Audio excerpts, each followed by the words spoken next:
Hi, I'm Isabella Veli, the co-founder of Kind Community, and welcome to the Kind Community Show. Did you know that most of today's beds and mattresses are derived from carcinogenic and toxic chemicals? Did you know that the majority of mattresses aren't even recycled? All alarming statistics when you consider that the average person usually spends around a third of their life in bed and goes through 9 beds in their lifetime. In today's episode, you'll hear our founder and CEO, Janner Veli, in conversation with Len Laycock, founder of Horizontal. Horizontal is a sleeping system that uses natural materials, is 99.8% biodegradable, has replaceable parts, and lasts a lifetime. I can guarantee that this conversation will help you sleep better at night. Did your time at the furniture giant IKEA have any part to play in starting Horizontal? Definitely, yes. I spent 8 years in a senior executive position with IKEA. And in that process, first of all, I traveled all across Canada and in the United States, but also quite a bit to Europe, especially Scandinavia, Sweden, of course, Norway. And a lot of people don't know this, but IKEA's head operational or executive office was at the time in Humlebæk, just outside of Copenhagen. So I was in that area a lot, and it was eye-opening because it is the largest furniture entity in the world, and so I was heavily influenced by it. And prior to getting there, I had been influenced by Scandinavian design and the Bauhaus movement. So it certainly did impact me. One of the things that started to hit me after some time is that IKEA is really, really big, and of course, that's some years ago, and it's even much bigger now, and it was very large then. And I started to have doubts about but whether or not this was the right thing for the kind of world we live in. Expand a little bit on that. What do you mean by Sure. not quite right for the world we live in? Well, for your listeners will be familiar with the concept of fast fashion. The Zaras, the H&Ms, and all the rest. You don't buy natural fibers much anymore when you go to these shops. And in fact, I had occasion to be in Zara with a family member, and I just started looking at all the tags, and every last thing was made of oil, every last thing. And so fast fashion is an enormous problem for the world. It's not just the health and environmental aspects as we send all this particulate, now with nanofibers in it, into the water and into all the water that actually ends up in our bodies as well, because we're 98% water. But it's also the way people in factories are treated. And it is not that I'm against business, I'm in business, but it's a very classic capitalist model. And they move to the lowest cost producers. IKEA is just like that. People wouldn't normally think about it, but IKEA really works on the same model as Walmart. It's very, very large. They bring a supplier in. It's a dream for the supplier when they get to supply a big company like that, because they get a steady stream of revenue. But then over a period of seasons, they squeeze the price. And in fact, the suppliers become dependent on the giant company. So there's that aspect to it. And I mentioned fast fashion. What about fast furniture? The Environmental Protection Agency in the US can't even quantify the scope of the problem. It is so large. And I've looked into this in a lot of detail. So fast fashion and fast furniture, they're two sides of the same coin. And unfortunately, for all of the positive publicity that IKEA gets for its little green experiments, the reality is they're the world leader in fast furniture, and they're doing a great deal of damage. And they have a capitalistic model. Ingvar Kamprad, who's passed away in recent years, the founder, he is a classic capitalist. He built his hero was a guy called Ivar Kruger, who started the company, I don't know, around in the 19th century, called Swedish Match. And they made all the matches that went out to the world for men to smoke. So it's a big problem. And I don't like it, and I'm well aware that we have less than 10 years to turn this around, and I don't like a lot of what I see, so I want to do something about it. I referenced quite a bit of your sustainability credentials in the intro, but being 99.8% biodegradable is a fantastic achievement. But can you talk to us through a bit more of the ingredients and the materials and the commitments you've made? Well, it's been more than 2.5 years of commitment. We've spent money, but mostly we've spent time.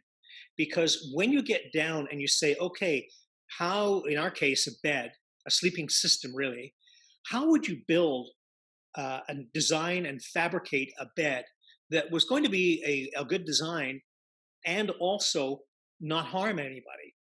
So we started out by setting up some principles. So on our website, we actually, in the About section, we list 4 design criteria that we work by.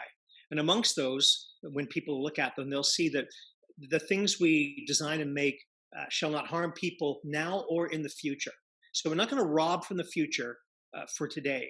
So when you start putting these limitations, such as that example, on yourself, all the things people might normally do when they went to design a new product, a lot of them are out of bounds because they don't work within nature.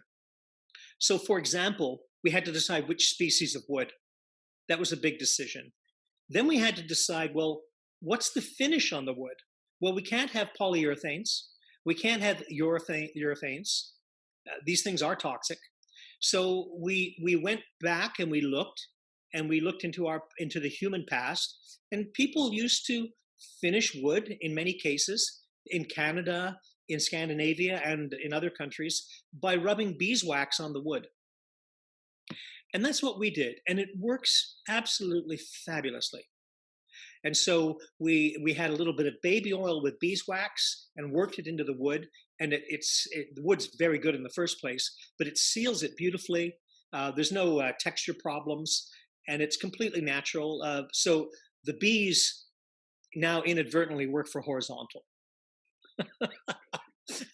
And we let them keep their own hours. It's very flexible.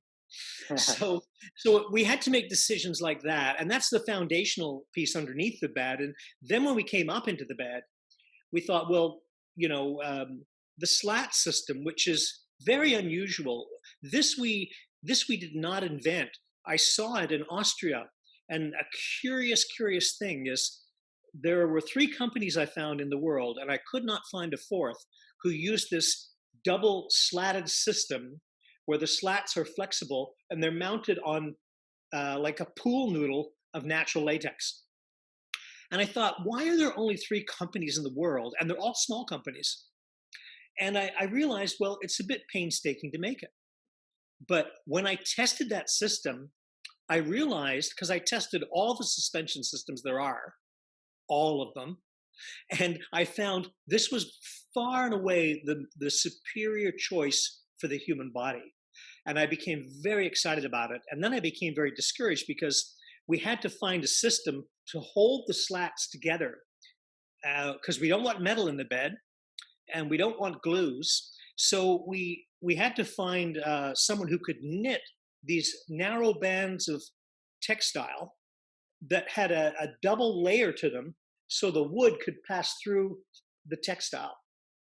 We couldn't sew it because, if you think of like a hunting jacket with shotgun shells mounted on your chest, those things that hold the shells are sewn into place.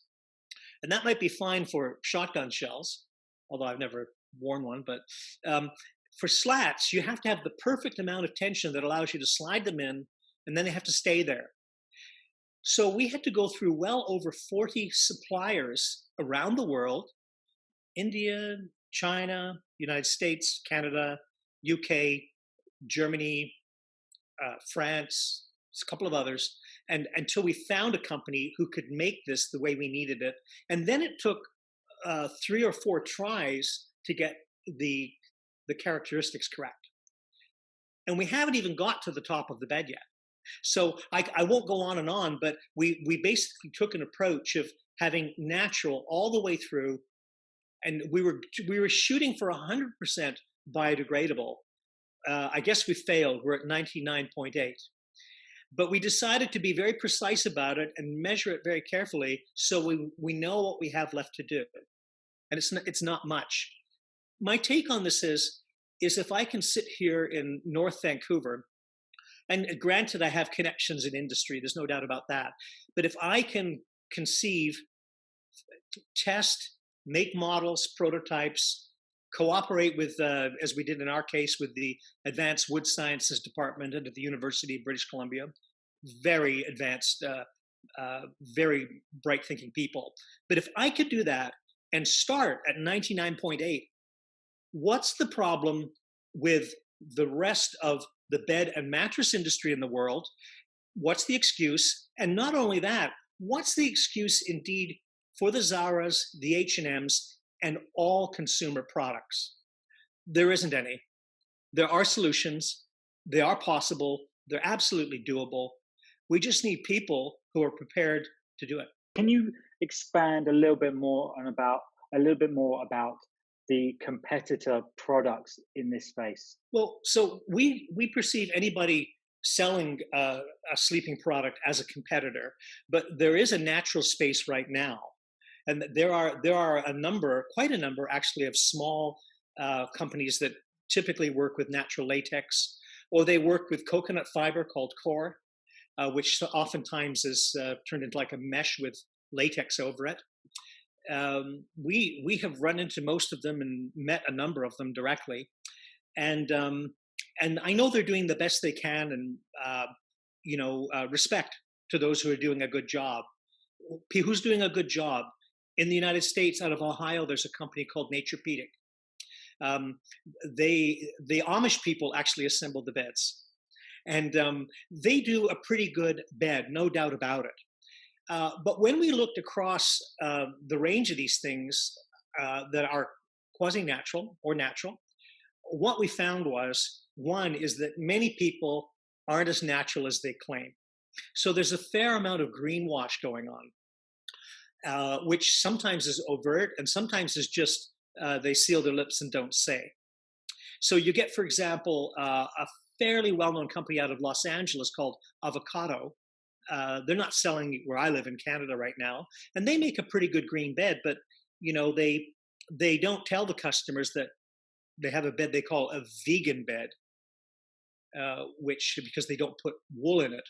And the wool, of course, acts as a natural fire retardant, so you don't need to use any chemicals. So I thought, well, what are they using if they're not using wool? I mean, could the bed go up in flames? And when we checked, we found out they were using silica. And that's very bad, because silica can affect the respiratory tract and eyes. It's not healthy. So people will bend because they feel they must be, in the world we live in, I suppose they're still well-intentioned, but they feel they have to be flexible or compromise. Compromise is a word we usually use in a diplomatic sense.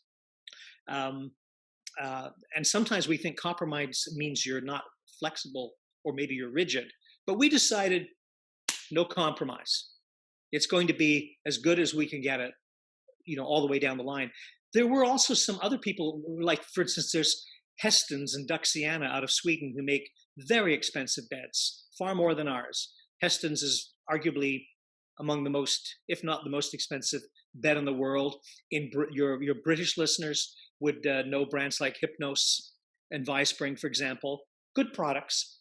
But what we found is because we looked at suspension systems, those companies who are often, 80, 90, or in case of Heston's over 150 years old, they use springs. Well, we're in the 21st century, and we decided springs should not be used in a bed. And the reason we decided that is we looked into what goes into springs. Well, it's got they have a very heavy carbon footprint. So, for example, you have some brands that proudly claim that their beds are so good that they put 2 miles of springs inside one bed.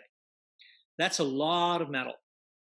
And so you've got the carbon problem, you've got the volume of the material, and critically for the 21st century, you can't repair a bed like that. And in fact, that's true of almost all beds. If you get a problem, if you get an indentation, if somebody's baby lies on your bed and pees in your bed, you wouldn't, of course, but whatever happens and you don't want the bed anymore, if you can't get a repair done, it's the same issue that people have raised with products like Apple. the right to repair. I mean, we had just last week here in our kitchen, the switch on our kettle failed. We were going to make some coffee and the switch failed. And my son said, "Oh, there's 3 screws on the bottom. Maybe we can fix it." So we opened it up, and you can't fix it. And there's not even in the whole of Vancouver, where I live, I don't think there's a single small appliance repairman left, because everything's just, "Oh, well, why would you fix it? Just get another one." And so what that is, that's the planned obsolescence model. And the planned obsolescence model exists not to help consumers. It exists to increase the sales churn for consumer product goods. They want higher and higher volumes.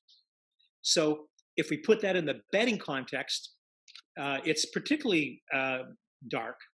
In 1979, the Better Sleep Council was formed by, of course, the bed manufacturers. And they wrote out their goal, which was to shorten the time when people would go to buy a new mattress. And they positioned it in a positive way. Well, we want them to sleep on a very good bed. And sometimes people keep their beds too long and they're not getting a good night's sleep. But that's nonsense, of course. The real reason was if we can convince people to keep their bed for less time, we can sell more beds more often. And so 30 years ago, a typical bed mattress warranty was 25 years. You don't see that anymore, or at least it's a rarity. And now it's reached its pinnacle today in Casper with a maximum warranty of 10 years. But when you read the warranty, you can't really affect it. And so what you really end up with, and we've seen this, the number from the United States is in the last 5 or 6 years, the amount of discarded or thrown away or no longer wanted mattresses has grown just in a handful of years by 65%. And so the consequence of that is well explained in an article we found in The Guardian, where they found containers, I think it was in Malaysia or Indonesia, filled with what they were labeled as containing metal parts for recycling. Well, they were just stuffed to the gills with thousands of mattresses. Because in Britain, in the United States, in Canada, in the Western countries, our waste systems can't receive the mattresses and manage them. Where I live in Metro Vancouver, you can't give them your mattress anymore. You have to take it there and you have to pay a disposal fee. And then they want to send it to a recycler. But even there, things don't really get recycled. And people say, "Oh, what do you do when you recycle a mattress?" "Oh, well, you'll hear, well, they make underpadding for carpet." Well, has anybody looked around? People have hardwood floors and other finishes on their floors. If it was 1969 and we all had wall-to-wall shag carpet, groovy baby, that might be okay. But we don't. We don't have wall-to-wall carpeting in anywhere near the way we did back then. And even the carpet itself, if it's wall-to-wall, now made by companies like Interface, is often paneled and you can replace a part. So the story of recycling turns out to be mostly a false story. Right. In the United States, for example, there are that's a very large country with, how many people do they have? 370, 380 million? I haven't counted them recently. But however many they have, there are only 54 places where you can recycle a mattress in the whole of the continental United States. So there's no way to get rid of them safely. And since the 1950s, all of the mattresses that have been created from petroleum, they're still here. You can't see them, but they never went away. And they turn up in our food, they turn up in our soil, air, and water, and in our babies. Oh, Ooh. yeah. Well, it's really interesting you say that with those sorts of figures, and it was a very similar kind of daunting journey for me when I started my sustainable fashion care brand called Liquidproof, looking at the fashion industry. As you say, if you look at certain trainers or sneakers, parts of that product takes thousands of years to degrade. The sole. That means that every single pair of shoes are still in landfill somewhere. Same with, they say, disposable nappies. They take 650 years to degrade in optimum condition, meaning that every single nappy that ever existed is still here. So, Ooh, that's a terrible thought. yeah, So really, in your experience and in mine, and I think everybody who's thinking, and there are millions now, is we see that we're well outside what nature can digest, and here we are facing an environmental collapse, and people all over the world, very well informed people, our scientists, essentially have confirmed that's what we're staring down. Um, and and there it is. And so, what are we to do? Well, in my background, because I've worked with consumer goods most of my life and in the marketing and advertising fields, I mean, I'm a contributor to these problems. And I went along when I was younger and wasn't as well informed as I am more recently. So the one of the people talk about reducing the greenhouse gases for sure, not building any more pipelines, all the rest of it, getting rid of coal, getting off gas guzzling cars, etc. All worthy and important things. But we better not forget is the whole of our Western economies, even our world economies, are built on the concept of consumerism and planned obsolescence. If we don't change that, there is no future. And this is why I've gone in the consumer goods section. I want to use horizontal as a proof, as a demonstration of what can happen and what can be done.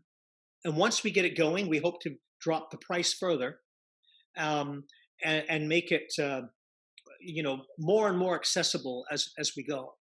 Because if we don't deal with these things now, and I don't mean in 3 or 4 years, I mean like now, we're in for a great deal of pain and suffering. And so we have to change consumerism, and we have to think back to our great grandparents, I suppose, and say, well, they had products they kept all their lives. I was born in Manchester and left when I was little. And when my dad came over, he came ahead of us to Canada. He brought us tools with him, and I grew up, and my dad had things that were familiar to me, like his really, really good hammer. He had those all of his life from when he was a young man till he passed away. So, but now in Canada, you would buy your hammer at Canadian Tire, which is a big hypermarché, and it's not going to last as long as Dad's hammer. But the point is, why shouldn't it? And why does it have to be made obsolete? And now we need the new, latest hammer. We don't. Soon you'll have hammers with companion apps on the amount of. Sure. How many times did you hit it today? Yeah, how many times did you type? Let me check. So, Len, what's been and perhaps still are some of the biggest challenges you face with ensuring sustainable practices are an integral part of your business? Well, they just will be. Our biggest problem, being a startup, is right now we're trying to raise enough money to get to actually properly launch at the proper scale we should launch at. If we start too small into market, then we're selling onesies and twosies that way, then we're not going to achieve our numbers we need to get our materials at the right price and to get the proper gross profit to make our business as sustainable as our product is. So we're out there now, we're looking for $2 million. And if you have any investors out there, call me, because we are talking to people in Britain and Canada and the United States and Australia, and there is interest, because we want to launch at a proper level. And for us, the first level of launching is to open first in a city, but make a dramatic impact in the manner in which we open. So even in that area, we're innovating. Everybody knows what a pop-up shop is by now, but our approach is to go in with a very strong media campaign for 3 months, open a pop-up for the short term, and it'll be, I suppose, like a set. very well presented with all the information that's needed. And we'll have our own version of like Apple's Genius Bar for mattresses and beds. And they'll, even if they don't buy, they're going to walk away from there with their eyes opened. But I think people will buy, and I think lots of them will buy. We have lots and lots of interest. So, that's our strategy: is open in a city, close the pop-up, continue in digital, social, and conventional media in the city, move on to the next city with the same pop-up, and our away team will move about like gypsies. And they'll move around, and then we may loop back to that city and open again, perhaps in 6 months or 12 months, whatever it is. And that works because bricks and mortar is not a good model anymore for big ticket item. If you go by big ticket stores, like for instance a mattress or bed store, you'll often, if you're just walking down a street, assuming you're not all locked down, but you'll see the coffee shop is busy with people, and these bigger ticket shops often have one customer in them or no customers, and then they have their business clusters. So it's not an efficient model, even from a carbon point of view. So we don't want any bricks and mortar. And in the age of COVID and whatever's to follow on from this, our model is a terrific business model because we maintain mobility.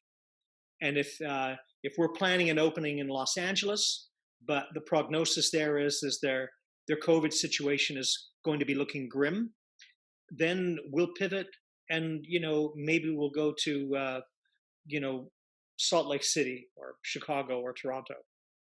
Yeah. What would you like other companies to learn from Horizontal and the transformational changes so desperately needed at this time?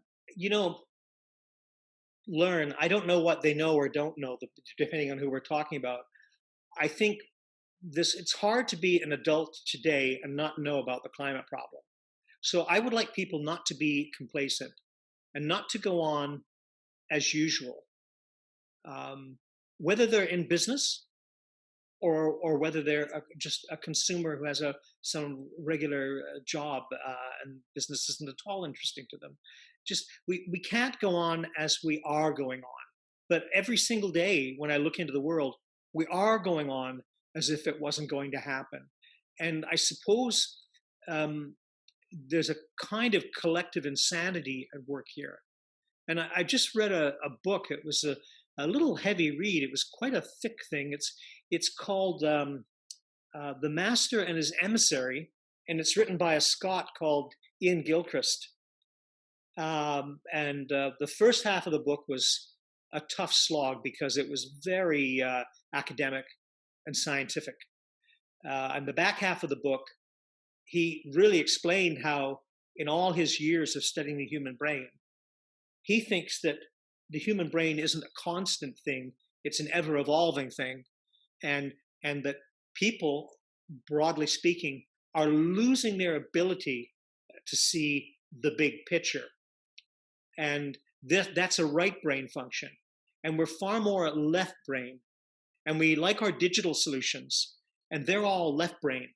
They have narrow focuses, and they solve specific problem with algorithms and all the rest. But really, the ability to synthesize all of the things we see and put the big picture together is being lost. And we certainly see that in both Britain and the United States today in the news. I mean, with this situation with people not believing they've had a proper election, even though the New York Times contacted all 50 states and spoke to each of the individuals who run those elections, and they're satisfied they're fair and real. Or in the case of the UK with the Brexit debacle, people can't see the big picture, and that's very dangerous right now. What companies do you take inspiration from, and which leaders do you most admire? Well, not many, but I like, and I'm a man, so I don't wear her stuff, but I like Eileen Fisher. Eileen Fisher has been working for years to make her product line as sustainable as she's able to make it. And she does a very good job. And then for your UK listeners, I don't even know if Eileen Fisher has shops in the States. I'm sure that they can buy online there, but also the old warhorse Vivienne Westwood. I like that old girl. But I don't really have a lot. I would have said, if you'd asked me 8 or 10 years ago, I would have added Ray Anderson from Interface Carpet, because there was a guy who read the Ecology of Commerce book, and in an airport, he picked it up in an airport bookshop, and when he read it while he was traveling, he said, Jesus Christ, when I'm dead and gone, people are going to think I was a villain. And so he set out to completely renovate his company into a green company. And he was a hero of mine. He actually passed away several years ago, but he did marvelous things with circular economy. But, he was still working with non-natural fibers. And while he made tremendous strides, and I admire it, my conclusions are a little bit different than his. This cradle-to-cradle circular loop that we want, when McDonough and Brongart put out that book, Cradle to Cradle, well over, 20 years ago, something like that, they said, we should do it on the natural cycle, everything on the natural cycle of nature, like a leaf. It has a life and it goes to the ground and turns into nutrients. And then if we can't, we should do the same closed process with unnatural products. But I think when they wrote that, we didn't know what we know now and how very serious the problem is. That's why we ruled out the non-naturals altogether. I don't think there's any space for that anymore, because I think in the broad view of a generation or so, or two, we're looking at the possibility of, a decline in humanity that will be in every way terrible. So we said, we're going to stay natural. I guess our tolerance is 0.2 for those elements in our bed that we couldn't fix today, but we hope to fix in the future. Finally, Len, what's next for Horizontal, and what are you most worried about, and what are you most hopeful for? The biggest thing is for us to get a large enough pool of capital so that when we go, our impact is significant. That's the biggest thing on my plate right now, to make sure that when we actually go strong, we've dabbled, but when we go strong, we've got to come out and we've got to be a powerfully credible alternative from the get-go. And that means we have to have some reach and frequency and do that well. The execution of it is everything in business, how well you execute. And we want to execute at the same level of excellence that we have in our product. Len, tell us where we can find more about you, Horizontal, and eventually pick up a bed for ourselves. Horizontal.eco. So we're not a .ca, we're not a .com or a .co.uk. It's .eco for eco. Amazing. Thank you so much, Len. We hope you enjoyed today's episode. If you were inspired by the conversation between Jana and Len today, don't forget to subscribe, leave us a review, and share it with anyone you think would love to join our community.